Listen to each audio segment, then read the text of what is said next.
बिहार विधान परिषद में आज एक चौथे दिन की कार्रवाई काफी हंगामेदार रही। उसकी वजह ये थी कि कल जो पटना में छात्रों का आंदोलन हुआ था और उनके साथ पुलिस ने जिस तरह से बर्बर रवैया अख्तियार किया था, उस पर विपक्षी दल कार्य स्थगन प्रस्ताव लेकर आए थे। कार्य स्थगन प्रस्ताव पेश करते हुए राजद के सीनियर नेता अब्दुल बारी सिद्दीकी ने कहा कि देश में एक बार फिर छात्र आंदोलन शुरू होने जा रहा है। इस कार्य स्थगन प्रस्ताव पर अन्य जो सत्ता पक्ष के मेंबर थे, जो मंत्री थे, उन्होंने काफी आपत्ति व्यक्त की। सभापति अवधेश नारायण सिंह ने कार्य स्थगन प्रस्ताव को नियमों का हवाला देते हुए खारिज कर दिया। आइए देखते हैं कि सदन में इस मामले को लेकर क्या हुआ। सर, जो कल घटना पटना में घटी और विधायकों पर चिन्हित कर के जनप्रतिनिधि हैं उन पर आक्रमण किया गया। जो छात्र थे, हम छात्रों के मांगों से हम अलग नहीं हैं, लेकिन जो अराजक की स्थिति थी और सर हमारा जो राह है, नहीं हमको सुन लीजिए, आपको जो करना होगा कीजिए। सबसे बड़ी हमारी सुरक्षा है, हम पक्ष के हों या विपक्ष के। सर, हमारी सुरक्षा निश्चित होनी चाहिए। कल घनश्याम ठाकुर जी आ रहे थे, इनको कोतवाली थाना के पास में घेर कर इनके गाड़ी को कुछ दिया गया, दुर्व्यवहार किया गया। विनय बिहारी जी आ रहे थे, उनके साथ हुआ, रोहित पांडे जी के साथ हुआ, हमारे जिला के श्याम बाबू यादव जी एमएलए हैं, उनके साथ के लोगों को पीटा गया, गाड़ी को डैमेज किया गया। हजूर, हम शाम में जब हुआ और हाउस एडजर्न हुआ तो हम लोग 3 घंटे तक आपके साथ हम लोग घेरा में थे, कहीं बाहर निकलने का हजूर रास्ता नहीं था। तो सर, सबसे बड़ा पंचायत का जगह है और पूरे बिहार की समस्या को हम उठाते हैं और सरकार को निश्चित करना चाहिए कि ये जो अराजक तत्व हैं विद्यार्थियों के साथ मिलकर और हम लोगों पर कोई घटना घटा रहे हैं, हजूर सरकार को निश्चित करना चाहिए कि कोई भी आंदोलनकारी किस इलाके तक आ सकते हैं। अगर ये विधायकी का इलाका है, निवास का इलाका है, बाल बच्चे सुरक्षित नहीं है, हम सुरक्षित नहीं है, इस पर सरकार को संज्ञान लेकर उचित जवाब देना चाहिए। और हम छात्र आंदोलन के खिलाफ नहीं है, लेकिन जो अराजक की स्थिति है हम निंदा करते हैं। वो प्रदर्शनकारी नहीं हो सकते हैं। नोकीला भाला बना करके मेरे गाड़ी पर हमला किया।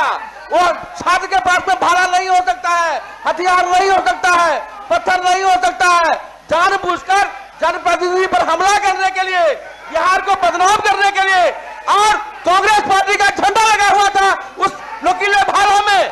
और हम क्या कहें सर, जान बच गया माता पिता के आप लोगों के आशीर्वाद से, नहीं तो घेर कर हत्या करने की साजिश थी। मैं गुहार लगाता हूं आपसे, सरकार से, जो माननीय जनप्रतिनिधि की सुरक्षा कराई जाए।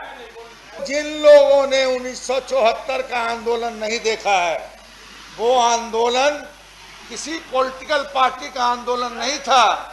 हम कभी भी आपके तरह उठ के इंटरप्ट नहीं करते हैं और विचार को दबाने का सिद्धांत और नीति उसी का है जो फासिज्म की तरफ जा रहा है, जो तानाशाही की तरफ जा रहा है। ये आप देख लीजिए, फिर उठ गए, बैठिए। अरे भैया, अरे सुनिए महोदय, आपका संरक्षण चाहते हैं। महोदय, मुझे ताज्जुब होता है, ये मंत्री हैं, मंत्री का दायित्व भी समझते होंगे। 1974 का जो छात्र आंदोलन था, वही आंदोलन पूरे देश में फिर होने जा रहा है और हो रहा है। और जिस तरह से छात्रों के खिलाफ लाठीचार्ज, मारना, पीटना, जेल में ठूसना, एक दिन आपको भी ठूसा जाएगा, भ्रम में मत रहिए। मैंने अपना कार्य स्थगन प्रस्ताव, जो लोकतांत्रिक अधिकार है हमारा, उस अधिकार के तहत कार्य स्थगन प्रस्ताव लगाया। और जब कार्य स्थगन प्रस्ताव आ जाता है तो आप इसको मानिए ना मानिए, ये तो नियम के हिसाब से आपका अधिकार है। माननीय मुख्य सचेतक विरोधी दल श्री अब्दुल बारी सिद्दीकी और अन्य 2 माननीय सदस्यों से प्राप्त कार्य स्थगन प्रस्ताव की सूचना को बिहार विधान परिषद की प्रक्रिया एवं कार्य संचालन नियमावली के अंतर्गत कार्य स्थगन प्रस्तावों की अस्वीकृति के आधार पर संख्या उसी का आधार ही कौन सा है कि नियमावली का 12, 13, 25 एवं 24 के आलोक में अस्वीकृत कर दिया गया है। कार्य स्थगन प्रस्ताव खारिज होते ही विपक्षी दल के नेता सदन के वेल में आ गए और पेपर चोर, गद्दी छोड़ के नारे लगाते हुए वॉकआउट कर गए। शोर शराबे की वजह से सभापति ने सदन को दोपहर 2:30 बजे तक के लिए स्थगित कर दिया। बाद में संवाददाताओं से बातचीत करते हुए मंत्री विजय कुमार चौधरी ने कहा कि कल जो घटना हुई छात्र आंदोलन के दौरान आपराधिक किस्म के लोग भी इन्वॉल्व थे। उन्होंने कहा कि सरकार इसकी जांच कराएगी और सख्त एक्शन लेगी। आज दोनों सदनों में विधायकों ने कल की घटना का जिक्र किया और कहा जिस ढंग से विधायकों को चिन्हित करके उन पर हमले किए गए उसकी लोगों ने निंदा की और उस पर कार्रवाई की बात की और सरकार भी उस बात को मानती है कि छात्रों को आंदोलन करने का हक है, वो आंदोलन कर सकते हैं। लेकिन कल की घटना जो है, जिस ढंग से विधायकों पर हमला किया गया, जो जिस ढंग के विजुअल आप ही लोगों ने उसमें कैप्चर किया है कि वो लोग छात्र नहीं हो सकते हैं। वो छात्र के आंदोलन के आड़ में असामाजिक तत्व प्रवेश कर जाते हैं और इस तरह की निंदनीय घटना करते हैं। तो विधायकों ने इसकी मांग उठाई थी और सरकार ने इस बात का संज्ञान लिया है और कल जिस ढंग से विधायकों पे हमले हुए या पत्रकारों पर भी हमले हुए, सरकार ने दोनों का संज्ञान लिया है और जहां तक संभव होगा जो हमलावर हैं, जो छात्र हैं, जो अपने किसी कारण से आंदोलन कर रहे थे, उनके बारे में सरकार को कोई एतराज नहीं, लेकिन जो असामाजिक तत्व उसमें प्रवेश करके विधायकों और पत्रकारों पर हमले किए हैं, उनकी पहचान की जाएगी और उनके विरुद्ध जो कानूनी कार्रवाई है वो। दूसरी तरफ अब्दुल बारी सिद्दीकी ने कहा कि सरकार तानाशाह हो गई है। उन्होंने अपनी बात को एक बार फिर दोहराया कि एक बार फिर से देश में छात्र आंदोलन शुरू होने जा रहा है।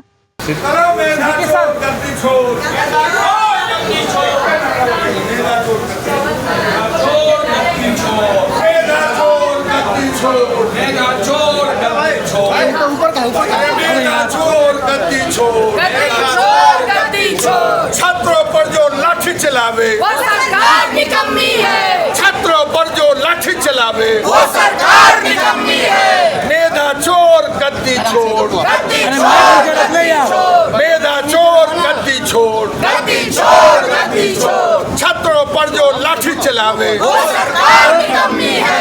जो सरकार निकम्मी है, जो सरकार निकम्मी है, वो सरकार बदलनी है। ये चौधरी जी छात्र आंदोलन के ऊपर जो है हमारे विरोधी भी मगर सत्ता के मैदान में ऐसे करोगे अनदेखी करना, छात्रों पर लाठी चलाना, छात्रों का आइडिया दिखा दो और हकमारी करके 2 नंबर के लोगों को क्वालिफाई करा, ये पूरा देश जान गया है। और स्वतः स्फूर्त आंदोलन जो दिल्ली में और पटना में हुआ, जिसमें किसी पॉलिटिकल पार्टी की कोई भूमिका नहीं है, 74 का आंदोलन फिर से रिपीट होने जा रहा है। और सर इधर भी 74 आंदोलन में जो कारक बना था छात्र, वही छात्र जो है इनकी सरकार को ले। ऐसा है कि 18 मार्च का छात्र आंदोलन जो था वो विभिन्न छात्र संगठनों के द्वारा और विशुद्ध रूप से छात्र आंदोलन था। अगर 18 मार्च को गोली चली, लाठी चली, बहुत सारी चीजें हुई, अंततः लोक नायक जयप्रकाश नारायण को उस छात्र आंदोलन का नेतृत्व, इधर देखिएगा सर, इधर भी देखिए, और उस छात्र आंदोलन का जब नेतृत्व हुआ तो सरकार बदली, फिर सरकार में जो लोग आए, तो अब सत्ता में जो आ जाता है तो सत्ता के नशा में इतना चूर हो जाता है कि वो आंदोलन को, इतिहास को, अपने युवा को, उनके भविष्य को, उनकी हकमारी को भूल जाता है। अब सड़क पे हम लोग तो मान लीजिए एक उनके पक्ष में है। सच यही है कि इस आंदोलन में विशुद्ध रूप से दिल्ली से लेकर पटना तक विशुद्ध रूप से ये छात्रों का आंदोलन है। और छात्रों के आंदोलन पे दिल्ली में क्या गुंडागर्दी किया है आपसे छुपा नहीं होगा। यहाँ क्या किया गया ये भी आपसे छुपा हुआ नहीं है। और ये जो कहते हैं कि छात्र लोग नहीं थे, तो उसका तो रिकॉर्ड है। कोतवाली में बंद थे, दूसरे जगह बंद थे, तो उनका नाम, पता, उनका पेशा सब दर्ज होगा। तो सरकार झूठ पर झूठ अपनी मतलब चमड़ी को बचाने के लिए बोले जा रही है। अब यही आप समझ जाइए कि किस तरह से एक राजनीतिक दल गुंडागर्दी पर उतारू हो जाती है और उस गुंडागर्दी को प्रोटेक्ट करते हैं बहुत सारे लोग। आज सदाकत आश्रम का तो एक इतिहास है, आज़ादी की लड़ाई में लड़ने का, मरने का, फांसी पे चढ़ने का, मगर इनका इतिहास है। कांग्रेस के एमएलसी मदन मोहन झा ने जिस तरह से भाजपा वाले कल सदाकत आश्रम पहुंच गए थे और हंगामा किया था, उस पर आपत्ति व्यक्त की। जिस तरह से छात्र को दौड़ा के छात्र एवं छात्राओं दौड़ा करके पीटा दिया, उस तरह से किसी को भी यहाँ नहीं पीटा। मैं समझता हूँ ये बहुत ही दुखद घटना है। बिहार के इतिहास में इस तरह से यहाँ के सरकार में लिप्त लोगों ने सदाकत आश्रम में जिस तरह से हमला करने की कोशिश किया, वो भी दुखद है। किसी कांग्रेस कार्यालय में जाकर के वहाँ के लोगों को डिस्टर्ब करना, मारपीट करना, मैं समझता दुखद है। जहाँ तक वो कहते हैं क्रिमिनल का इंटरफेरेंस हुआ, तो सरकार है, दिल्ली में उनकी सरकार है, पटना में उनकी सरकार है, चिन्हित करना उनका काम है उसमें कौन क्रिमिनल था और कौन छात्र था। मैं तो समझता हूँ कि निश्चित रूप से ये छात्रों का आंदोलन था, जो प्रताड़ित लाखों लोग उनसे प्रताड़ित हुए हैं, उनको स्वतः एक स्फूर्ति थी जो अपने हक के लिए लड़ने के लिए यहाँ आए थे। आप जानते हैं अगर किसी के घर में घुस करके आप मारने का कोशिश करेंगे, अगर वो गोली भी चलाता है, मारता भी है, तो वो आत्मरक्षा के लिए माना जाता है। पिछले और जिस तरह से आप मेरे घर में घुसने का कोशिश किए, अगर किसी ने मारा भी, वो पत्थर भी चलाया, तो मैं समझता हूँ जो लॉ में है, जो आत्मरक्षा के लिए कर सकता है, टारगेट पर 2 बार घर में तैयार थी। सीपीआई एमएल के एमएलसी शशि यादव ने इस बात पर गहरी चिंता व्यक्त की कि छात्र आंदोलन के दौरान छात्राओं के साथ दुर्व्यवहार हो रहा है। उन्होंने ये भी कहा कि ये छात्र आंदोलन दरअसल मोदी सरकार के खिलाफ है। ये जो सरकार कह रही है कि गुंडे और उग्रवादी हैं, हमने देखा है अपनी बेटियों को रोते हुए, उनको जाके गले लगाया है। क्योंकि मैं गई यहाँ से और जा करके देखी कि जब बच्चियां बिलख रही हैं कि मैम यहाँ मारा, यहाँ मारा, यहाँ मारा, और मतलब रो रही थी, बिलख रही थी, उनको हमने गले लगा करके सांत्वना दी। लड़ने आई हो, जरूर हमें मार खाना है, अपने हक के लिए लड़ना है, और वो लड़ी। ये अब तक इस्तीफा क्यों नहीं? यही समझ लीजिए, वो तानाशाही है, दमनकारी सत्ता है और वो चाहती है कि छात्रों के ऊपर दमन चलाए और यही तो तानाशाही सरकार का नमूना आप देख लीजिए पूरे देश के अंदर। लगता है कि मोदी सरकार के ही खिलाफ है ये कुछ काम? हाँ बिल्कुल, अब तो इस सत्ता के खिलाफ केंद्र और बिहार दोनों के खिलाफ ये उतर गई है चीजें। बिहार लोक संवाद के लिए मैं सैयद जावेद हसन, बिहार विधानमंडल परिसर, पटना।